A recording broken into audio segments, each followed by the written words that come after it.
Hi, everybody, and welcome back to PA Harness Week.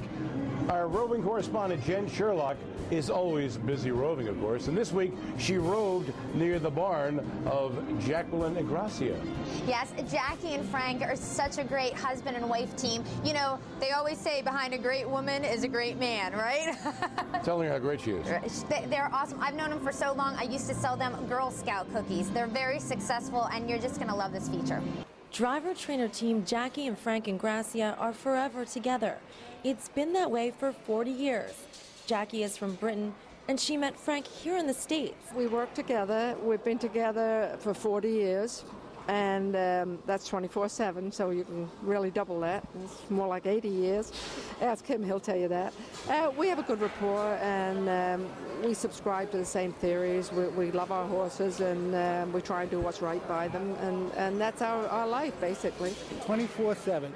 We go to work together, go home together. We do everything together. It's, you know, it's a good arrangement because we both love the same thing, horses.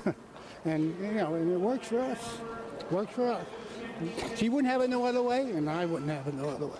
We just love horses, and we love the business. We just hope it keeps going. Jackie is the only woman in history to win a leg of the Triple Crown, winning the Yonkers Trot. Tell me what your greatest accomplishment in harness racing has been thus far.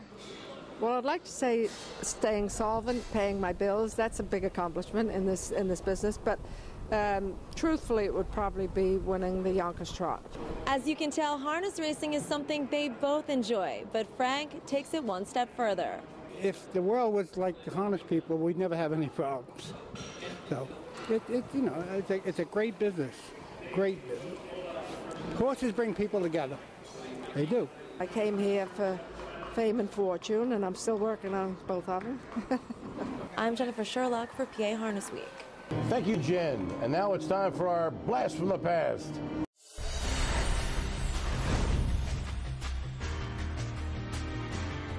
Okay, we're going to head down to the now shuttered, sadly, Brandywine Raceway.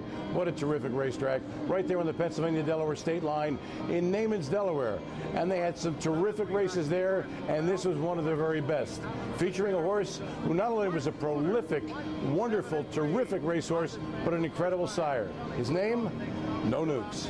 But flying up on the outside, Glenn Garnsey with No Nukes forges to the front. No Nukes out there a length. Solid Fuel along the rail, second, 2 lengths to Larone, third. Another length back to Raven over, fourth. Icarus Lobel, fifth. Soki's Atom, sixth. Trailer Beau Dublin as they pace their way to that half-mile pole. Glenn Garnsey has No Nukes out there a length. Shelley Goudreau under tight hold with Solid Fuel is second. Parked out third is Larone with a first half of 57-3 as they move down that back stretch. It is still No Nukes the one to catch. Wow, terrific blast this week. And No Nukes, as we mentioned before, great racehorse, head case, did a lot of crazy stuff. You know, like he would make breaks. A couple of times he made breaks in the Woodrow Wilson at the Meadowlands. $1.7 million on the line. He made 2 breaks, and then they disqualified him from the betting, but he raced for a purse, won the race anyway. He won the Goshen Cup at the Meadowlands, and as good as he was as a racehorse, he was a terrific sire. He sired the great filly Nadia Lobel, Jate Lobel, Western Hanover, who wanted to sire Western Ideal, and the Ponderosa. So, I mean, he is responsible for a lot of great stuff. On top of that, he was from the first crop of Oil Burner, and Oil Burner came part of a package with a fellow Rainbow. Stanley Dancer sold for $80,000 to Bill Brooks and Benny the Whip Webster. So he was part of the first crop. Do you think they got a good buy for $80,000 for those 2 pieces of horse flesh? I would say so. Are you like doing a project on, like, you know, No Nukes, like genealogy? It is a pet project. It's a documentary, darling. Welcome, Goodall someday. No love when you don't come.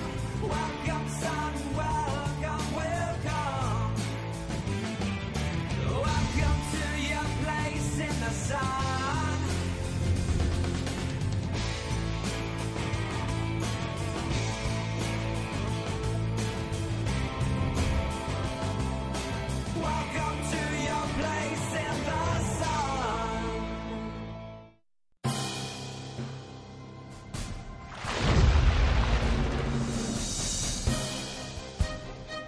Hi, everybody, and welcome back. This is PA Harness Week. She is Heather Moffett. I am Steve Ross. and you're about to be without PA Harness Week for a few months. But other than that, things are good. All right, it's time now to go in the bike.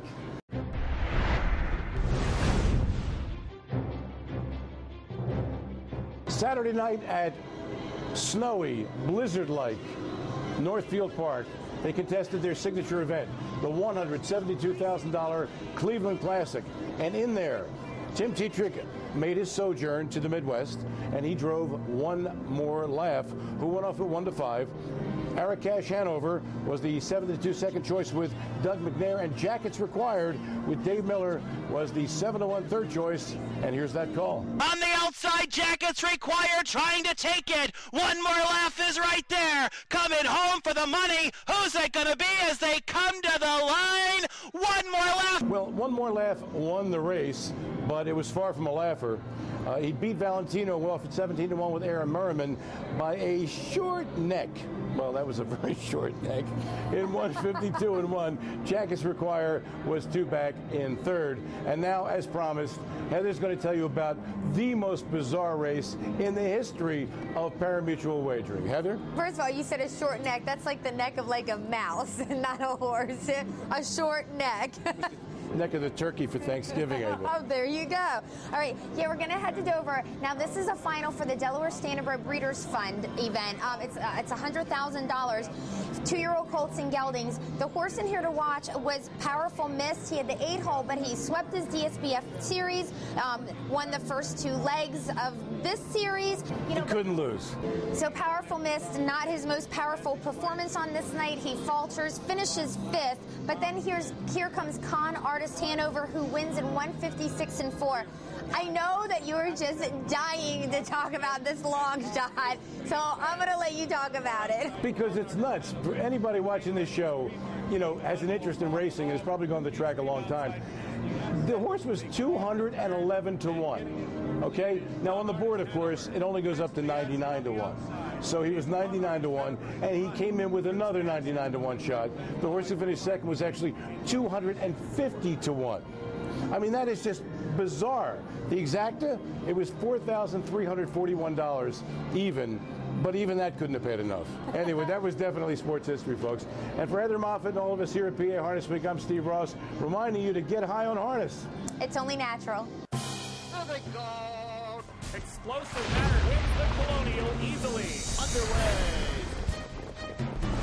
Starts fast outside there.